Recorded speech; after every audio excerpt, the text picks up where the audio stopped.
જગદીશ મિત્રો, આજે આપણે એવા ચોટાવાળી વિસ્તાર એટલે કે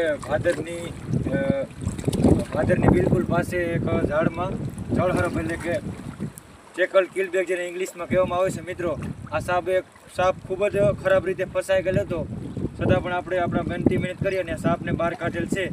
અને મિત્રો, આ માણસના શ્વાસને કારણે જે આ આપણી ઝાડ હોય તેમાં આ સાપ ફસાઈ ગયેલ છે, જેને આપણે ઘણી બધી મહેનત બાદ આ સાપને આપણે કાઢેલ છે. છતાંના શરીરમાં તમે જોઈ શકો છો ઘણા બધા ઘાવ એટલે કે દાગ લાગી ગયેલ છે, છતાં પણ આપણે મહેનત કરી અને ત્યારબાદ કાઢ્યો.